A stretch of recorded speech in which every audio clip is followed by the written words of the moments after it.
Oh,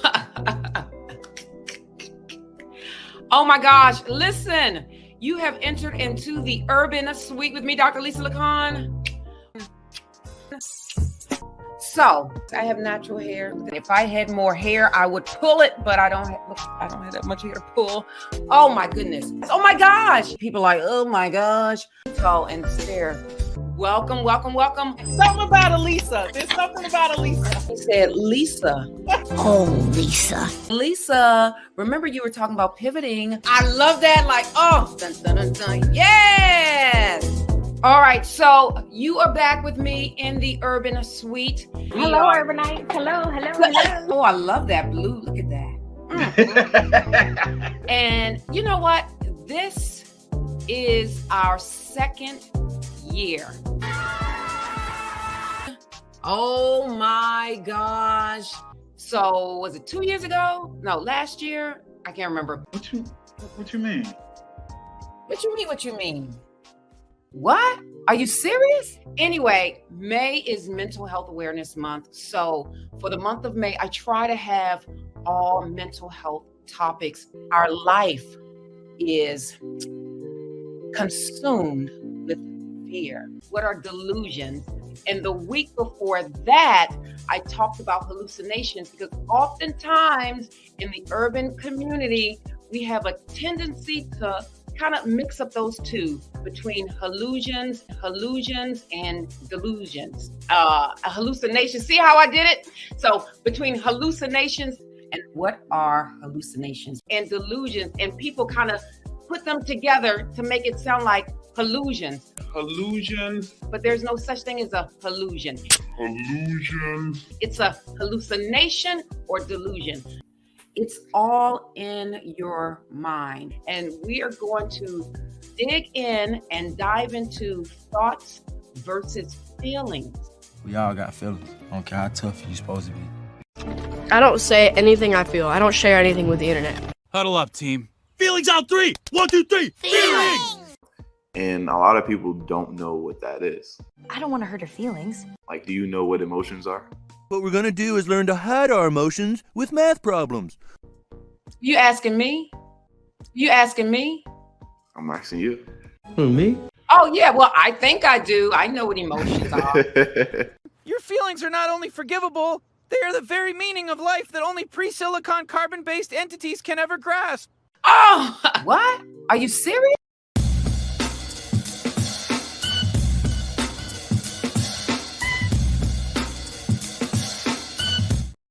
Hello, my urbanites.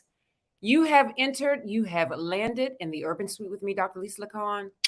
Welcome, welcome, welcome. Listen, tonight is a topic that I don't feel very comfortable discussing. There are going to be a lot of triggering moments in the discussion tonight. Typically, I may be light, I may be a lot of fun or whatever, but tonight is a very serious matter. We are talking about suicide rates amongst Black youth.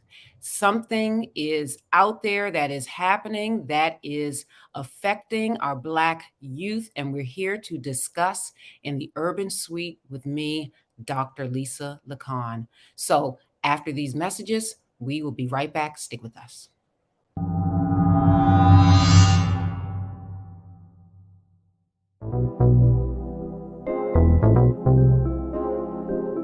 You are entering the Urban Suite with Dr.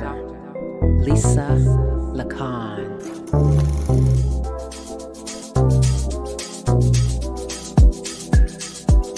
Let's talk about urban issues plaguing our community. That's good to hear. That's good to hear.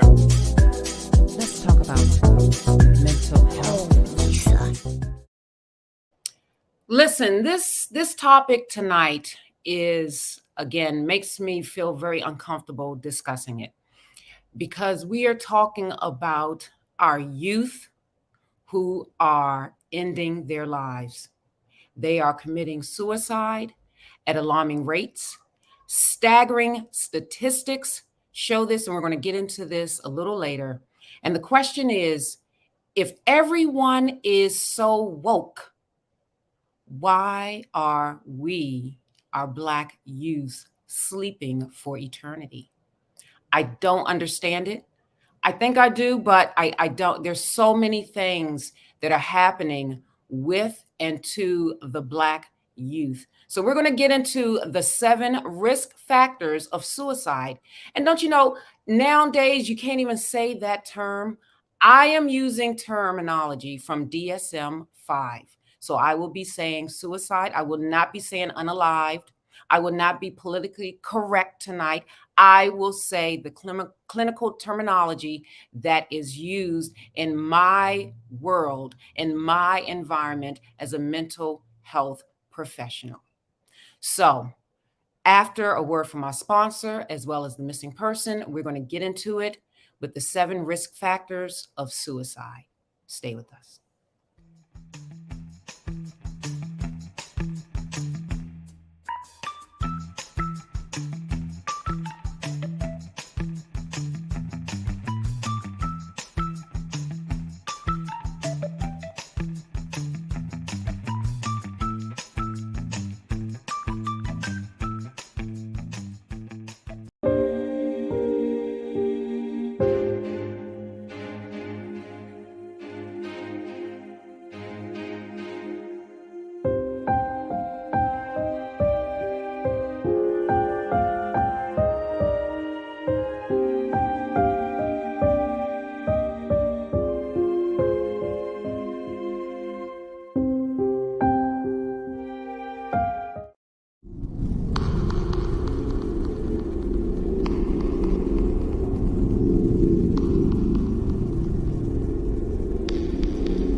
All right, so we are back with our missing person segment.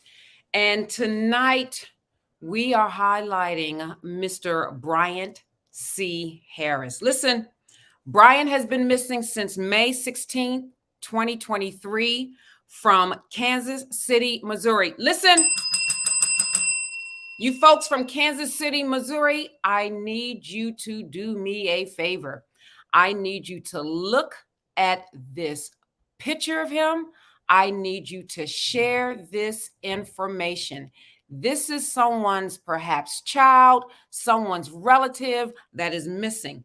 He's been missing since May 16th, 2023. He's 35 years old, male. His race is Black. His complexion is medium. He's 5'6". He's 208 pounds. His hair color, he has no hair. It says that he's bald. His hair length, I have no idea why it says short, because if he's bald, or if it's short, I don't know. And his eye color is brown. So listen to this. His location last seen. Bryant was last seen in the 9800 block of Warnell Road, wearing a black coat, black t-shirt, gray sweatpants, and gray Reeboks, okay? And the circumstances of his disappearance.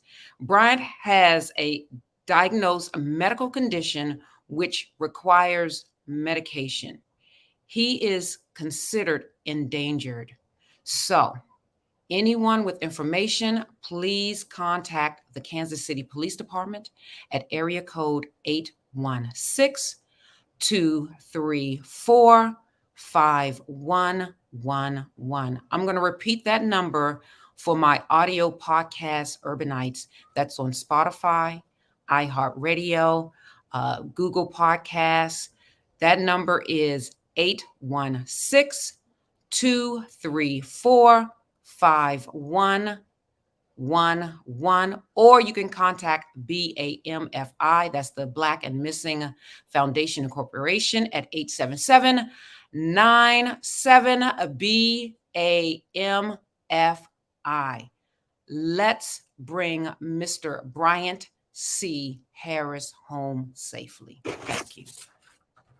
So the important mental health is everything. Mental health and emotional wellness are core to everything about our existence. Peace, y'all. I'm Dr. Adia Winfrey, founder and creator of Hype, Healing Young People Through Empowerment, the hip hop therapy curriculum. So mental health is key to everything. Mental health and emotional wellness are the foundation of everything. So it's very important with Mental Health Awareness Month that we understand and remind ourselves that taking time to check in with how we feel, taking time to rest, to drink water, to eat well, to get fresh air are all important things that keep us going physically, mentally, and just our quality of life in general. So mental health is so key and so crucial to everything that we do. And it's very important that we start that understanding at a young age and help our youth recognize that it's just a normal part of living in life and really putting time into our emotional wellness. You can get more information about Hype at letsgethype.com.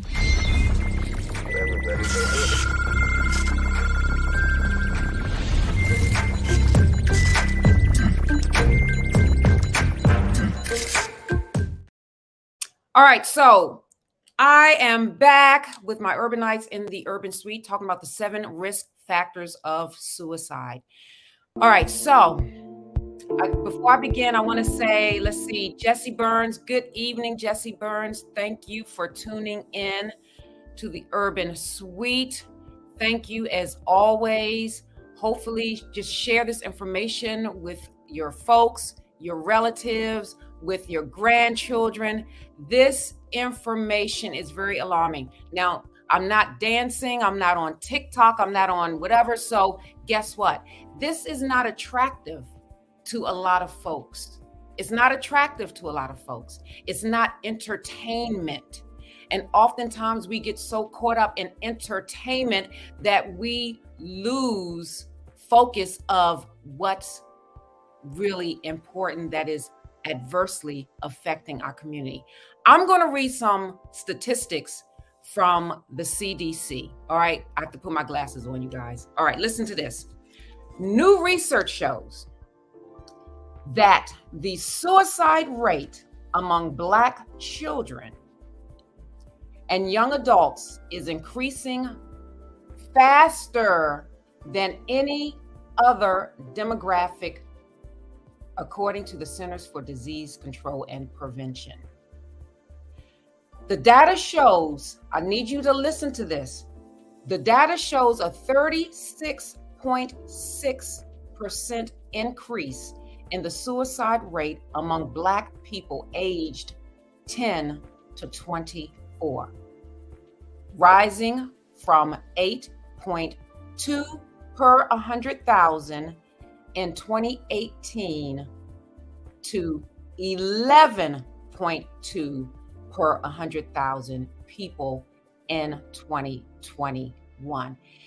It is increasing faster than any other demographic. So some people on the surface may say, that's only 3 more people, 4 more people. But if you look at other demographics, it's declining. So instead of it increasing to be 3 people, other groups, their number is declining, or it may be 1 person. So this is the key. It's increasing faster than any other demographic. What is happening with the Black youth in America? When I was growing up, I grew up in the 70s, early 90s. I was born in 1969. And growing up, suicide was something foreign. Like, I did not hear of many Black children committing suicide or being successful in ending their life. Like, this is just really mind-blowing to me. So we're going to go over the 7 risk factors.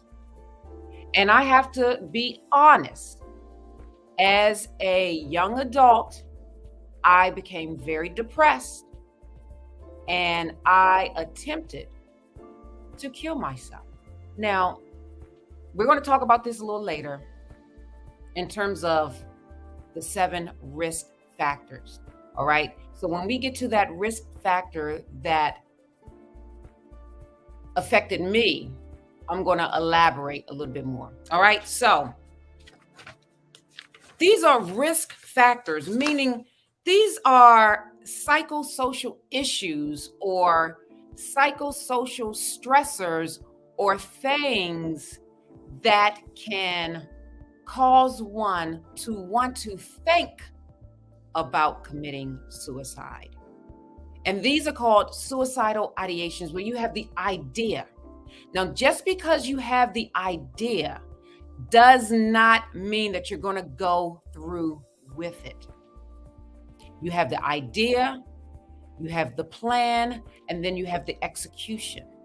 And our youth in the urban community, they're having the ideas, they're planning, and they're executing. Now, there are 2 types of categories when it comes to suicide. It can be number 1, intentional, or 2, unintentional. But at the end of the day, if you are successful, it is called a suicide descendant. All right, so let's get into these risk factors. Number 1, family history of suicide. Now, this number 1, family history of suicide is really important because family history, it's a lot of things involved. It could be a spiritual connection to what happened. It could be environmental, or it could be genetic.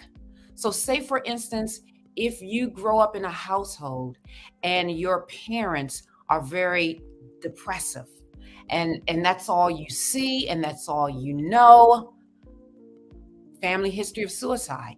So oftentimes when assessments are being done, they will ask, okay, do you have a family history of suicide? Whether it's the ideation, the plan, or the attempt. Do you have a family history? Okay. And that family history, again, it can be a spiritual component, it could be environmental, or it can be genetic. So it's important.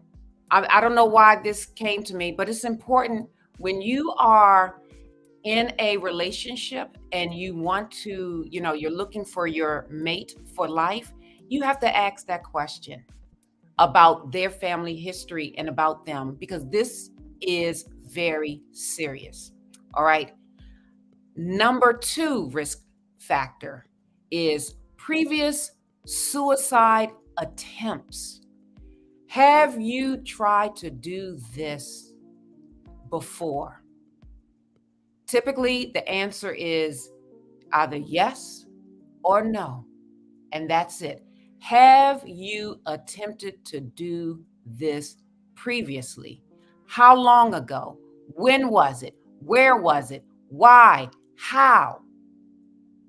All right. The next one is history of mental disorders.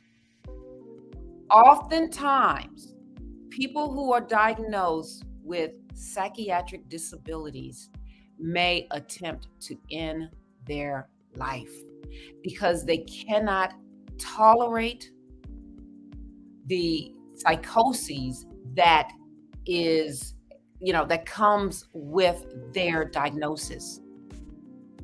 And then what happens, there are 2 things that happen why people sometimes want to end their lives prematurely. According to research, primarily 2 things.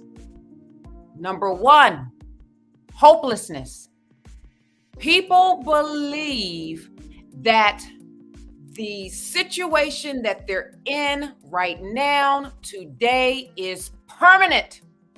It is not a permanent situation. Oftentimes, it is not a permanent situation.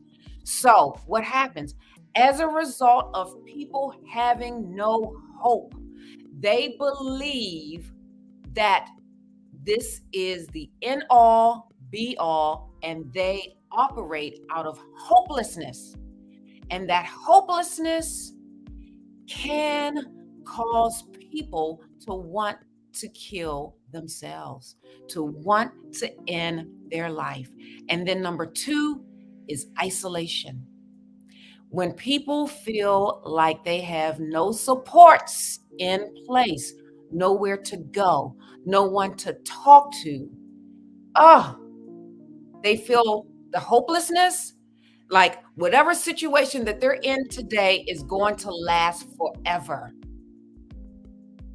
And then the isolation. So people with mental disorders, oftentimes they feel this way, especially if they don't have the help that they need vis-a-vis a therapist. Because remember, just because you have a mental disorder, a diagnosis or whatever, technically you have a diagnosis, but if you've never been diagnosed, you may not seek the right help that you need for treatment. All right, and then this next one, oh my gosh, substance use disorder.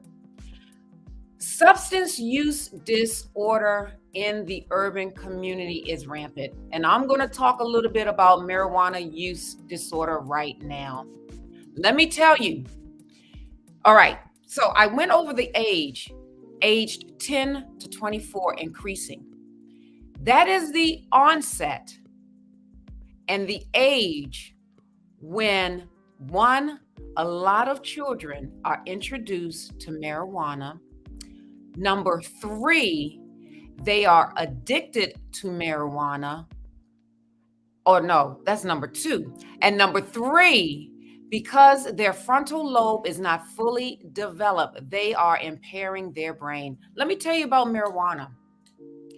If students, and I say students, but I mean young adults, are using marijuana on a consistent basis, it can mimic signs of someone having schizophrenia. It can cause hallucinations. It can cause one to become depressed. Marijuana is a depressant. And I don't understand, if people have no hope and they're feeling depressed, why are you taking a substance that will make you more depressed? MUD, marijuana use disorder, is a gateway drug. And I'm not saying, it's my opinion, marijuana is a gateway drug to, number 1, other substances, and number 2, potentially psychoses. So if you find yourself depressed, overly emotional, and you have a sense of hopelessness and you're smoking marijuana, you may need to seek treatment for that. Because nowadays, they're lacing marijuana with so much stuff. You don't know what you're getting. You don't know what you're getting. All right. So that's number 4, the substance use disorder. Number 5 is loss. When people lose a loved one, whether it's a parent, a child, a spouse, sometimes a person feels, again, hopeless. Like, I don't know what to do without this person. This person has been in my life all these years, and I don't think I'm able to function. I don't think I'm able to live. I don't think I'm able to survive without this person in my life. And they really believe that their life would be better off, not here physically, but with the person that has departed from them. Because what has happened is, not only do they have a sense of hopelessness, It's also a sense of isolation, that person is not there to support them. So it's really interesting. And then illness. Some people have a terminal illness and they feel like, what is the point? When you get to that point of believing, what is the point? Again, we're talking about hopelessness. What is the point of going on? What is the point of moving further? What is the point of my existence here? Because I am terminally ill and I'm going to die anyway. Well, in reality, all of us are going to die. We just don't know when, but all of us are going to die. So some people, they would rather be in control, have the date set.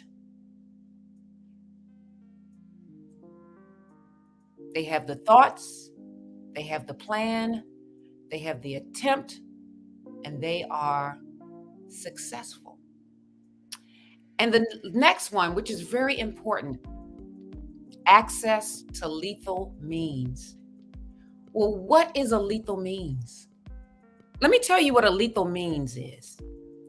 A lethal means could be a gun, pills, bed sheet, knife, razor, anything, just about anything could be a lethal means.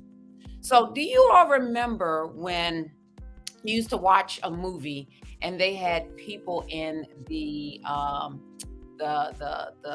hospital, like the mental health hospital, and they had a straitjacket, like a straitjacket where they couldn't move their arms or anything?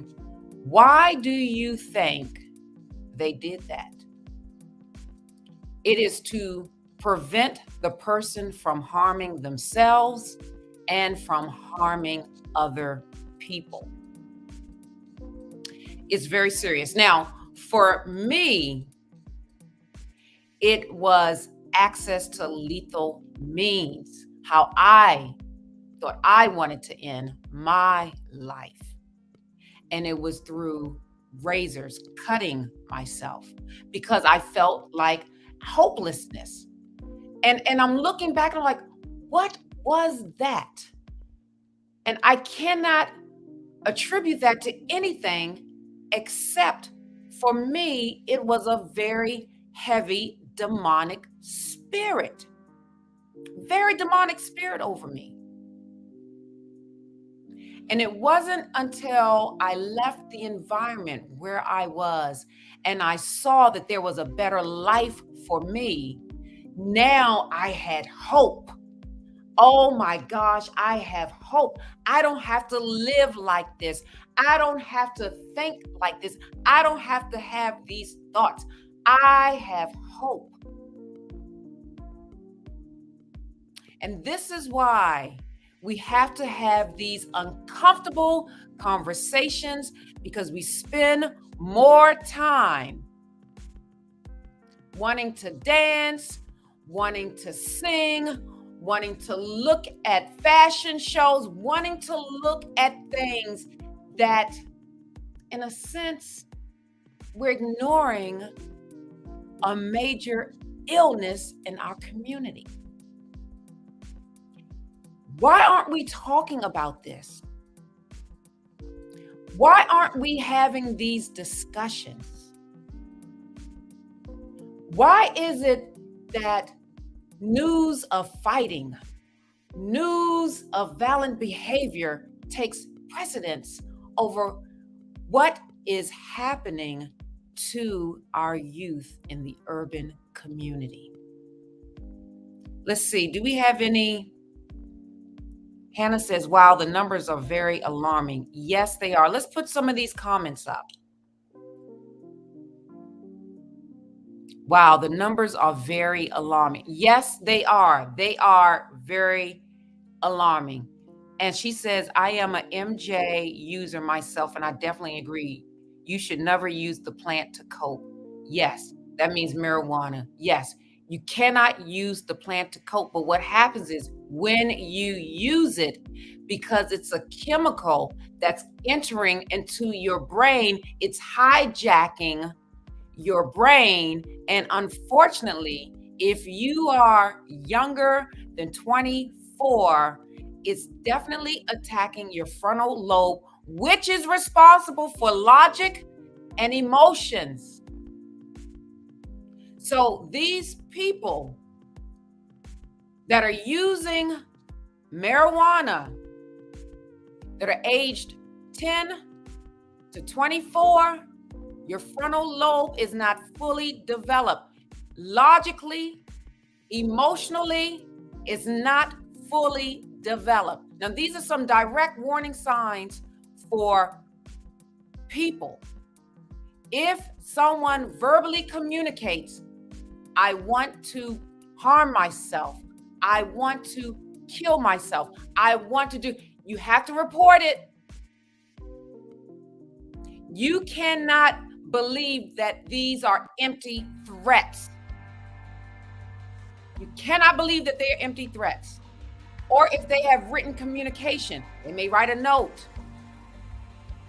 They may say, I want to unalive myself. I want to end it all. I want to say goodbye to this cruel world. And if they demonstrate behavior, meaning if they do something like this, like I just want to, that is demonstrative communication. Those are direct warning signs. Indirect warning signs, agitation. You're so agitated because guess what? You don't have peace. Peace and agitation cannot coexist. You either are at peace or you are agitated. And if you're constantly in that mood of agitation, it's going to fuel those thoughts. It's going to fuel suicidal ideations. And again, hopelessness. When you believe there is no way out, you believe that guess what? What I'm experiencing today is going to continually persist tomorrow and the next day and the next day and the next day and the next day and the next day.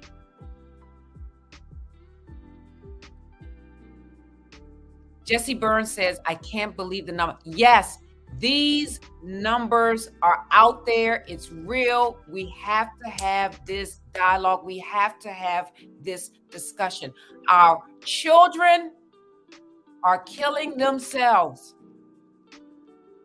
You know, I always say when I drop my kids off, do your ancestors proud.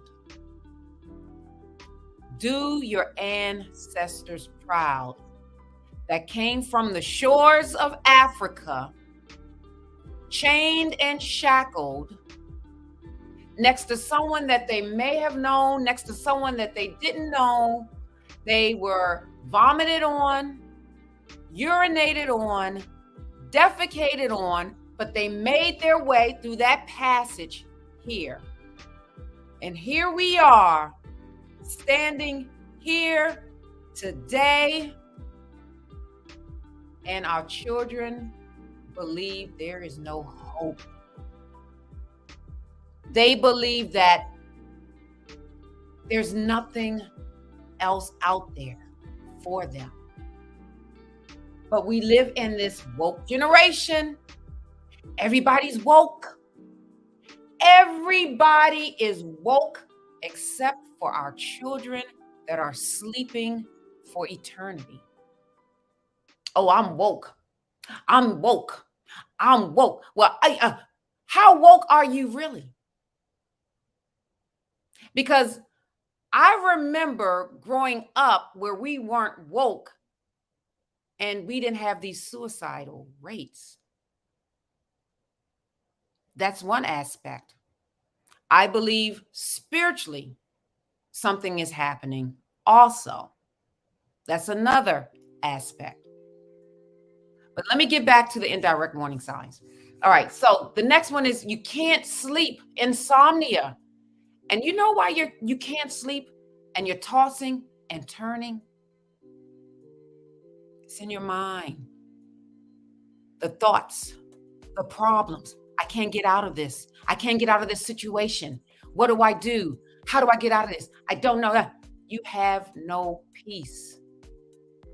You're agitated at night.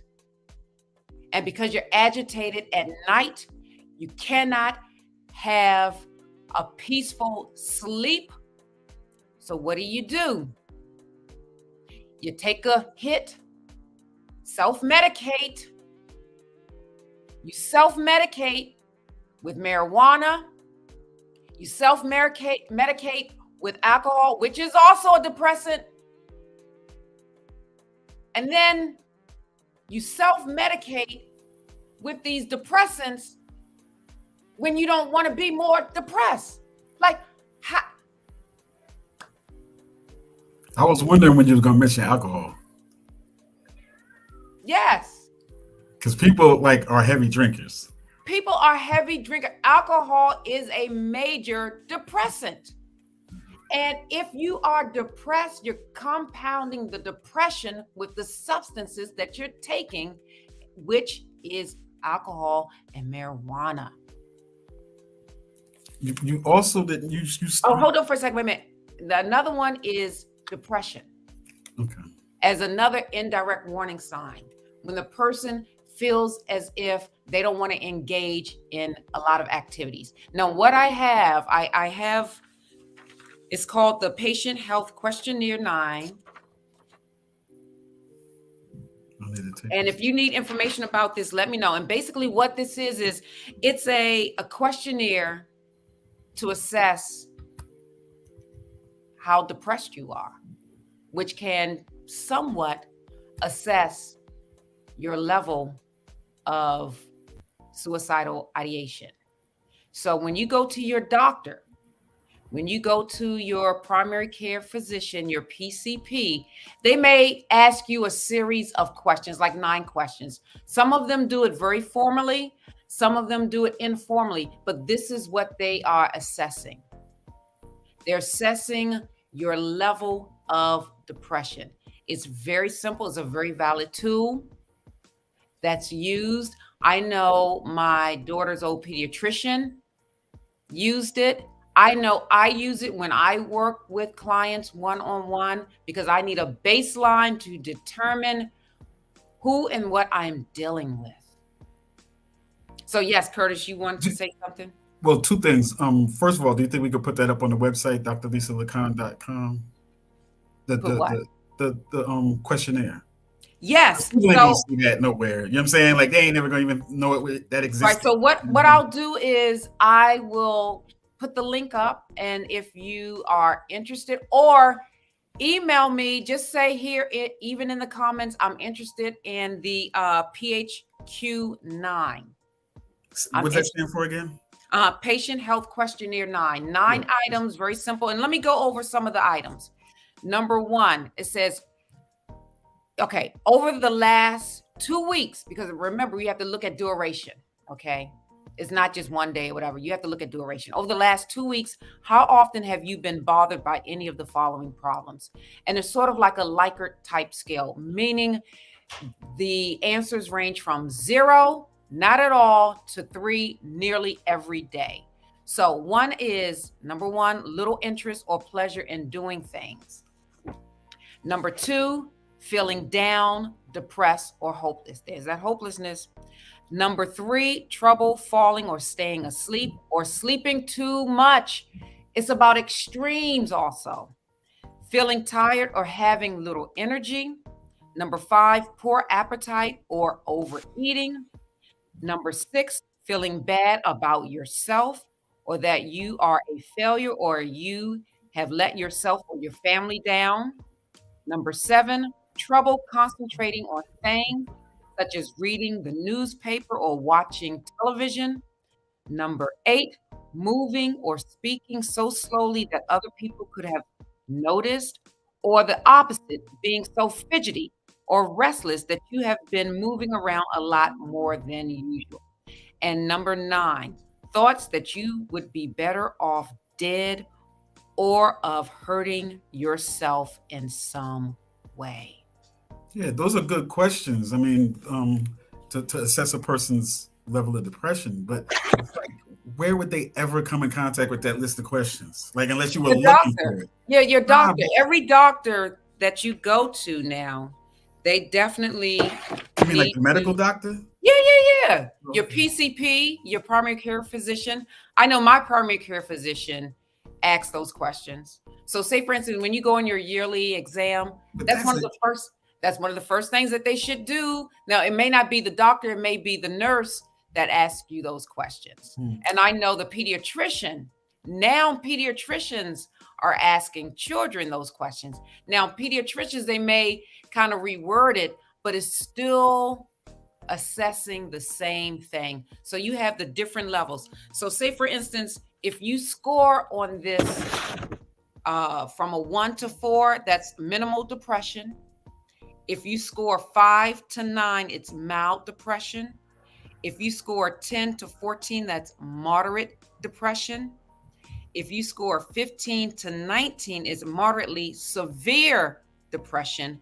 And if you score a 20 to 27, that's severe depression. Right, but see, the 2 things. First of all, that's once a year. If somebody going to the doctor, that like, so anything could happen in between that whole year. So it seems like to me that information should be accessible, so a person could look on their own and maybe, just kind of think about things a little bit. That'll make them think about those things. Yeah, right. Think about You're right.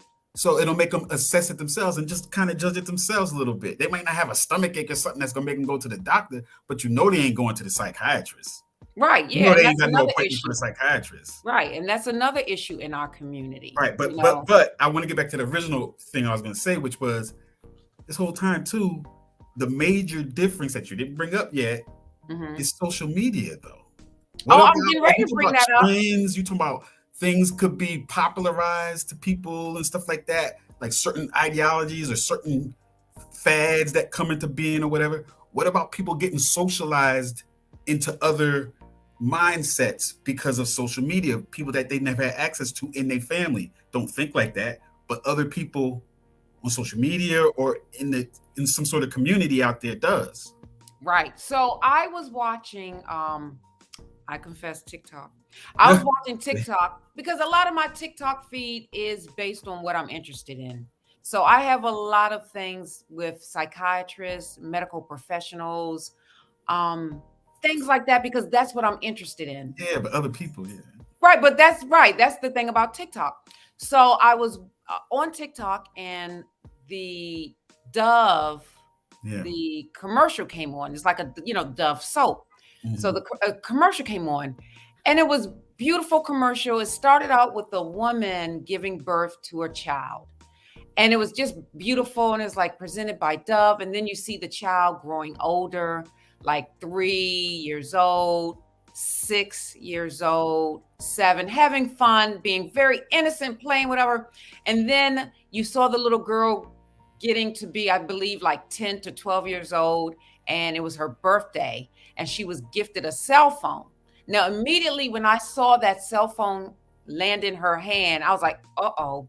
But I still didn't know what the premise or anything about the commercial was because it didn't say anything. It's for Dove. It's for Dove. It's just Dove, right? So I'm thinking skin, skincare, lotion, with you from the time you're born to whatever. But it just, in my spirit, when I saw her being handed the cell phone, it was like, So then later on, you saw her with her friends, she had her cell phone and she was like looking, doing the selfies, whatever. And then I guess her mother wanted to punish her and wanted to take the cell phone away from her. And she was kind of having a tussle with her mother because she did not want that cell phone gone. So then as you see her age, her progression, she became skinnier and skinnier. And her face started to look very gaunt. So then fast forward, she had to be taken to the hospital because she had an eating disorder. And then they showed all the images that she was looking at on social media. All these women putting a tape measure around their waist, around their thin legs, their thin thighs.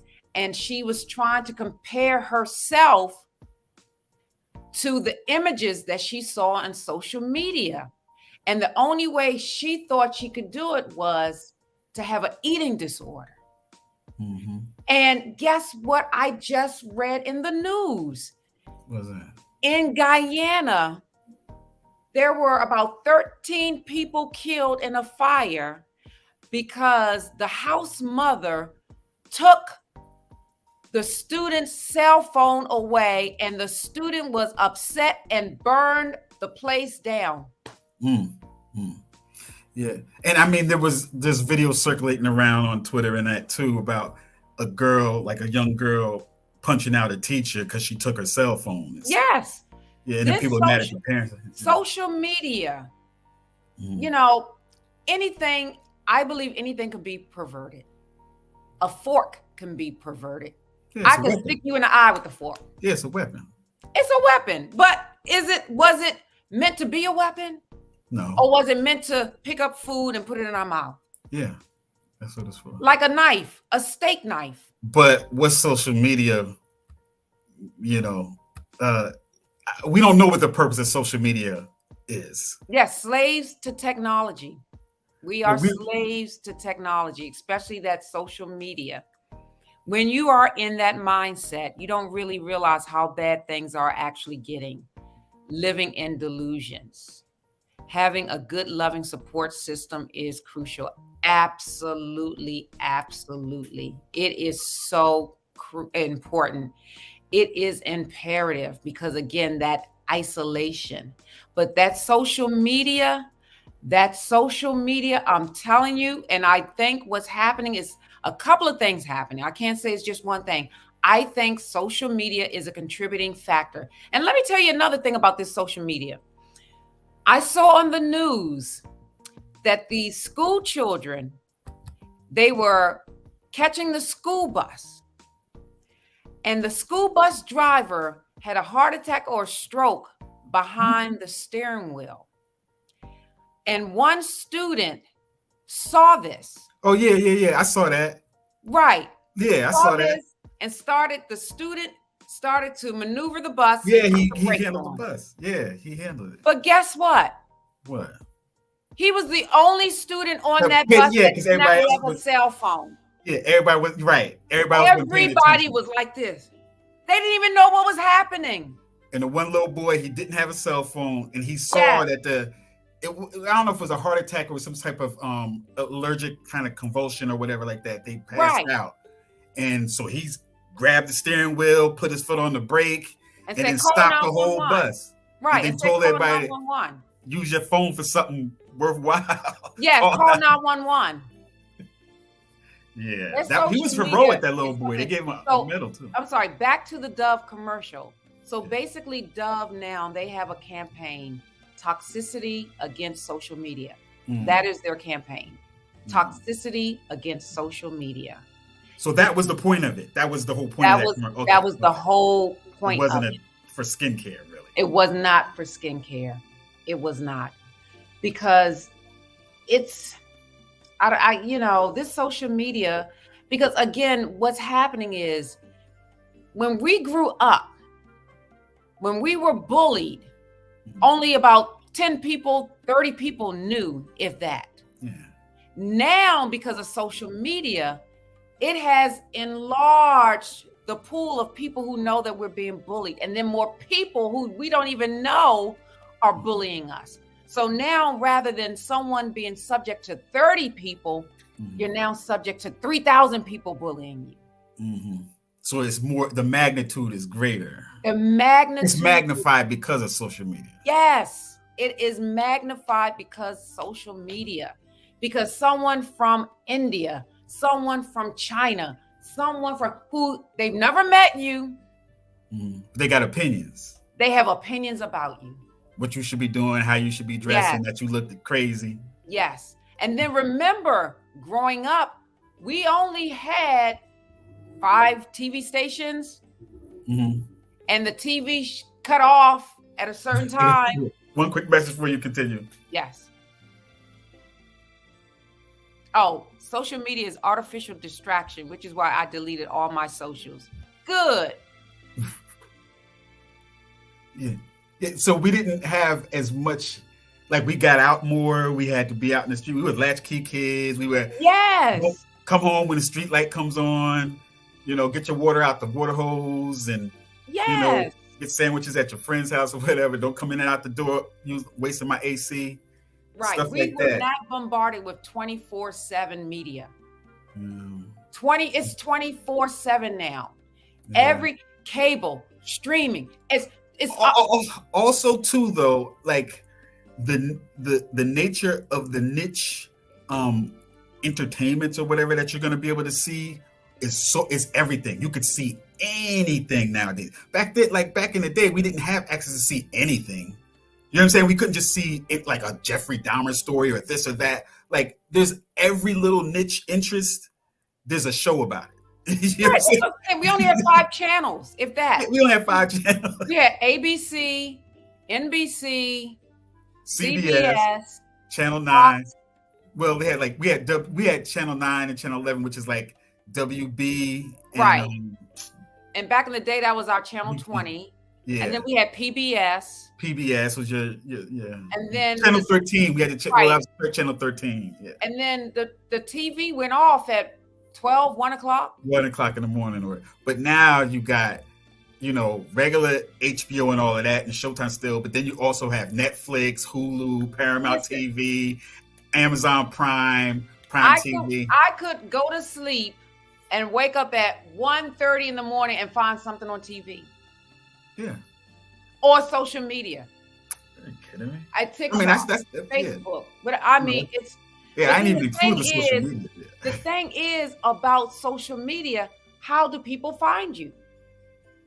If you want to be known, how do people find you? If you want to, depending on where you want to position yourself in life, how do people find you if you're not on social media? This platform is a form of social media. Yeah, well, yeah, of course, YouTube. LinkedIn is social media. Yeah. Mm-hmm.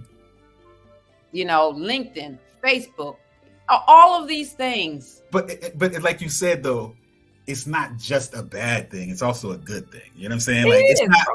It's a fork too. You know what I'm saying? It's also just a fork that we eat with. You know what I'm saying? Like it's just right. So it's something that we could connect with people all over the world in India and all that stuff without having to go anywhere. Right. You in your house connecting with India right now. Right. You know what I mean? Some people have bad intentions. Mm-hmm. Some people are just cruel. But how much regulation do you think it should? Because I think like one state, what is it, South Dakota, somewhere, they're like gonna ban TikTok towards like the end of the year or something like that. Like you mean on private devices or government? Yeah, like they're not gonna be able to sell the app anymore in that state or something like that. Well, it's so interesting because if you look at residents of China, their TikTok to their certain age group is only educational. That's it. Oh, I wanted to show you that too. I had something from the AI thing. Yeah. Let's see. Someone says LinkedIn, pure intentions, professional app. It's safe. Hopefully for now. Hopefully they all start out safe. they all safe in the beginning. Right. They are all safe at the beginning. Facebook was safe in the beginning. Right. Twitter. Instagram, Twitter, safe in the beginning. Yeah. But now, guess what they do? They hook up and have social mobs from social media. Mm-hmm. So now you have a mob of kids meeting up on what was innocent, Instagram. Yeah. Let's meet up at so-and-so, so-and-so. Let's, so it's, I don't know. I don't know. I don't know. We have to have freedom. We have to have freedom. People have to have the right to choose what they want to do, like what they want to look at. But you could say like different ages might have restrictions and stuff like that. Well, see, that's what it is. In China, different ages, they have restrictions. So if you're 7 or 8, you're not going to see perhaps what I see as an adult. You're only going to see educational content, math. Yeah, that would be good. Like that's sort of good, right? Like Sesame Street 24 hours a day. Yeah. But I mean, think about it. That's how the programming used to be for kids when we were growing up too. Like when there was no social media and it wasn't like everybody had a VCR and a DVD player and all like that. It was like the kids programming was like on channel 13 and stuff. Yeah, you had your cartoons and stuff like that, but the all-day kids programming was on channel 13. Like that was Sesame Street and all of them type of things. Right, the PBS. PBS. Well, yeah, I said channel 13. Yes, PBS, right? So, but like, and there was adult content on the regular TV. But also too, if you remember, the adult content was different too, because we had like that Disney Sunday night movie of the week and stuff used to come on, and it used to be like wholesome thing that everybody in the whole family would watch. Everybody used to watch, you know, the Waltons or now whatever. they're using profanity. Yeah. None of those outside shows. of cable TV. Yeah. During prime time. Yeah. And just the concepts of the shows are different too, because they don't make them family oriented really. No, they don't. No. So the youth of today, they're up against so much. And I was sharing with you earlier what a professor friend of mine said, that a lot of the youth, her students, are so fragile. It's like she's never seen such a fragile generation. This generation is so fragile. Like, I don't know, it's the social media, the marijuana use. No, because I feel like it's no. It started before that with the parents, because remember, this is the participation trophy generation. That is correct. Like everybody didn't want their kids to feel like, you know, bad and stuff for not being first all the time. Well, see, that was on my That's what finger. started it. That was that whole everybody deserves a trophy. Even if you lost, you deserve a trophy the same size as the winning team. Yeah. So you're going through life now thinking that you deserve a trophy. Right. Just for participating. Mediocrity. So Yeah, when you don't, perform up to a standard, you're disappointed. You're like, well, how come I didn't get a trophy? Well, because your paper sucks. And you can't say that to kids. You can't say that to kids, to students. But the reality is, it's just not good enough. But they've never been taught that. Like you said, when we grew up, we were latchkey kids. We went home to an empty house. We had to do our own steakums. We went outside. We had to, wash our dishes. Our parents were like, you need to do a better job than that. That doesn't look good. Like we were just very self-sufficient and so it was a little, but I feel like some of the people in our generation, we raise kids to never want to feel like that. You know what I'm saying? Like never, like a lot of kids always get, like a lot of black kids too now. A lot of black kids, how young are these kids when they get cell phones? You know what I'm saying? All these little kids be having cell phones. 8 years old. Right. Like, I mean, come on, 8 years old. Can you imagine having a phone at 8? No. Then it does all the stuff it's not only a phone, it's a TV, it's a game machine, all in your palm of your hand, and you can talk to your friends whenever you want to. Yeah. So all them distractions and stuff that's coming through that device. And then what else is happening? Because of the cell phone, you have a sense of isolation. Yeah. Now, although you are talking with someone via a phone, there's nothing that compares to human contact and that human connectedness. There's nothing that compares to getting a hug from your loved one, from your grandmother, from your sister, from your cousin, from your aunt, your uncle, being in their presence, being able to smell the perfume that they wear, being able to smell the cologne, being able to physically, like in the same environment, hear them laugh. And I think also the cell phone has removed that element of human connectedness. And even though you may talk to your friends via texting or through platforms like this, nothing can compare to that human contact, literally that connectedness. I know God made us to be connected because how else did you come here? You were connected to who? Your mama. Your mom, through that cord. That cord of connection is sort of like how we successfully navigate through life, connecting. We're instantly connected to another human. So I mean, so that level exists when you got the cell phone, cutting you off. Yes. I think that might be the biggest factor, honestly. I think it and is then now, also too, but I think it's compounded by so many other.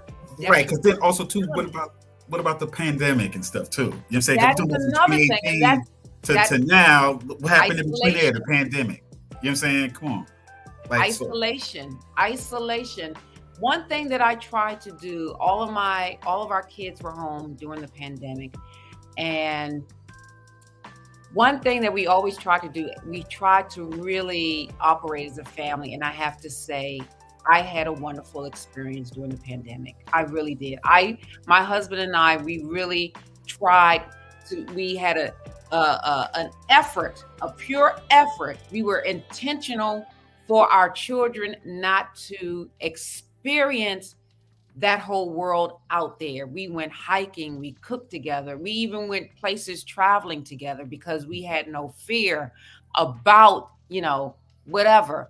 But I have to say, one of the things that it was interesting, one of my my oldest daughter, she was in a dorm her freshman year, and it was interrupted as a result of the pandemic. Because remember, at that time, they were like, oh, it's only going to be 2 weeks, but it was much longer than 2 weeks. So I think in that situation, kids her age didn't have the opportunity to really experience the connectedness of that school environment. Yeah.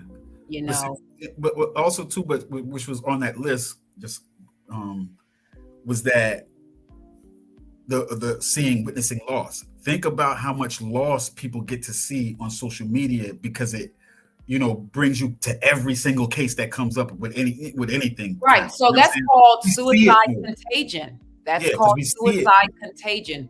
Being exposed to information like that over and over and over again. So and so jumped out the window and died. So that's called suicide contagion, and that's another factor. There's so many factors. Yeah, and then just seeing again with the pandemic though, still knowing that X amount of people might be dying, this and that, and you see what happens on the media, you see it. Remember, they had the numbers every day. Yeah, and from every country, 1 million from Italy, 2 million, and then refrigeration trucks. You see numbers ticking up. Tick.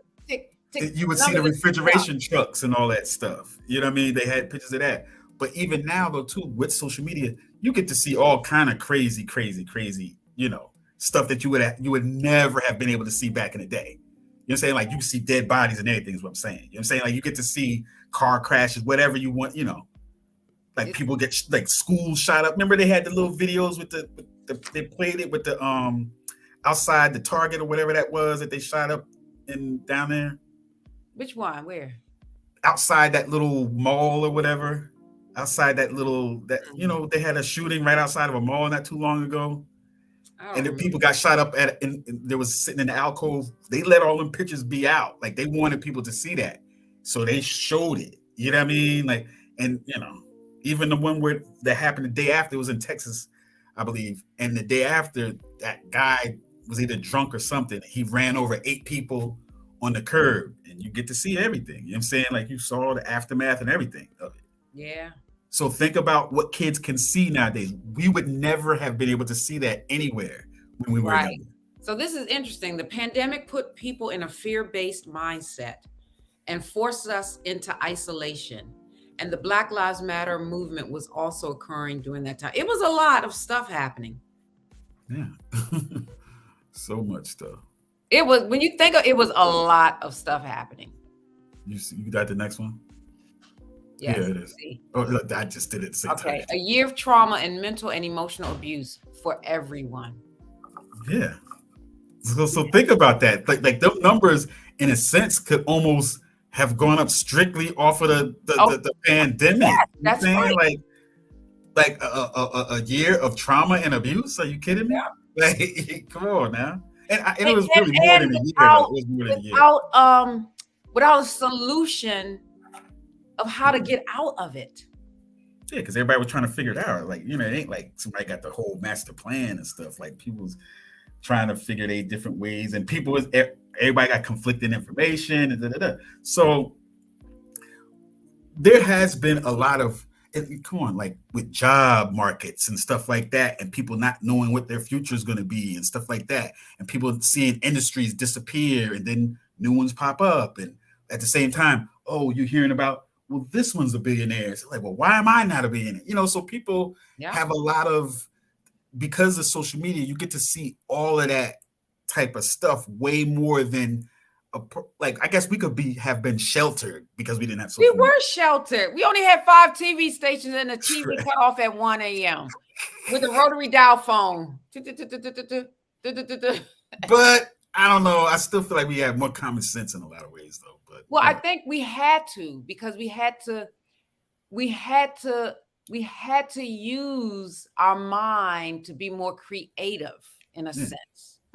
Like, you had to know how to get from point A to point B. Like, there was no GPS, so if you were on your bike and you wanted to get to your friend's house and get back home, you had to know how to figure out landmarks and like ride a train. Like, you had to know how to. You know what I mean? You couldn't just be like, okay, GPS, where am I? Right. Like, tell me go. Tell me, should I go left or right? We had to. Remember the phone book? You had to sit through the phone book and look for a person's name, and you had to know your alphabets because it was in alphabetical order. Yeah. Or what's that thing, the card thing at the library? Like, to figure out decimal system. To even find a book or find something about it. I heard there's some interesting thing. You could just type that in your phone and like 1,000 responses gonna come up. Yeah. But we had to go find it. We had to find it, and that's the key. We had to find it. So in that moment of finding it, that took 30 minutes, an hour, effort and perseverance. There's no learning effort lessons anymore. Yeah, there's no effort in doing anything. Yeah, so then that's why people want the trophies or whatever, because they're so used to not having to put in the effort. They're like, well, why? Exactly. Why so now when you're confronted with putting in the effort, and you're confronted with casualties, and you're confronted with, wait a minute, this is not supposed to happen to me. Oh my God, what? No, things happen in life. Growing up, things happen. For me, perfect example, when I went to my undergrad, I had to navigate myself. My mom would just send with me $200, and she told me, Lisa, in a sense, this is all I have. Make it work. I had to talk my way in that line to negotiate for me to be on campus that semester. Yeah. I had to do that. I had to, jump over hurdles. I had to do, but this generation, soon as I heard, oh my God. Because there's so many overnight success stories, starting from like the internet and so like that, going back to like, just Soulja Boy or Cardi B or anybody, they get to see so many examples of like somebody just playing playing video games on the internet, and now they're a millionaire every month. You know what I'm saying? Like, Tasha K could just be, in her basement talking junk on the thing and then get rich. Yeah, it's talking about gossip. It's gossip, bitch. Right. That's all she does. And so people, like I said, it's negative reinforcement. Yeah. It's mindless. And it's not, when you think about it, it's not really helping anyone except Tasha K. Yeah, and the people that also do that too. It ain't just her. You know what I'm saying? Like, there's other people that. Well, that's what I'm saying. It's the Tasha K's in life. It's the Tasha K's. They're not really educating anyone. They're not, assisting and trying to alleviate depression or giving you resources. No, they don't care. No. They don't. All right, so let's wrap up. Well, with that in mind, why don't we let people know what we're going to have next week, because we're actually addressing that issue with young people and mental health and stuff like that with our guests for next week. Yes.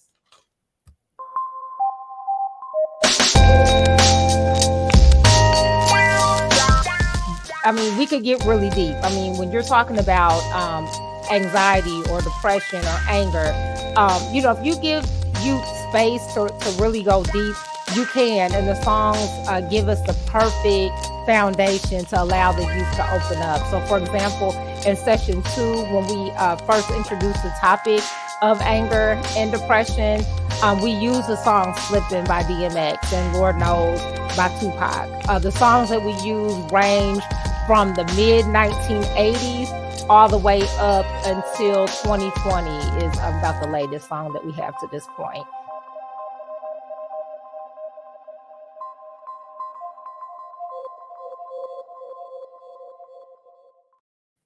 So we have Dr. Winfrey in the Urban Suite next week, next Tuesday. And like always, we are always here every Tuesday, 7 p.m.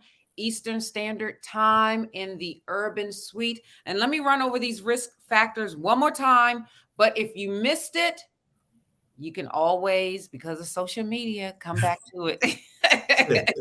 Rewind.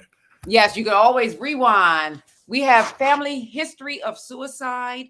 We have previous suicide attempts, history of mental disorders, substance use disorders, loss, illness, and access to lethal means. Those are the most prevalent risk factors. All right. Those are some of the most prevalent risk factors. As humans, this is what Hannah says. As humans, we need to be more aware and intentional about what we post on Instagram. People are unfortunately so small-minded nowadays. Absolutely. And it's a shame, because people are small-minded because they want to receive the likes. And the more likes they get, the more attention is on them. And this social media is full of vanity. And at the end of the day, that's what it is. So my Urbanites, I thank you for coming into the Urban Suite. We have to have this discussion about what is happening with the youth in the urban community, our Black youth in the urban community. So again, thank you for tuning in. Now, you all know I'm on LinkedIn, YouTube, Facebook, Spotify, Google Podcasts, iHeartRadio, and what else? Amazon. Yes, I'm on Amazon. I'm on those platforms as well. So, as always, this is where you laugh, learn, cry, and grow in the Urban Suite with me, Dr. Lisa LaCon. And on that note, Molly, take us away.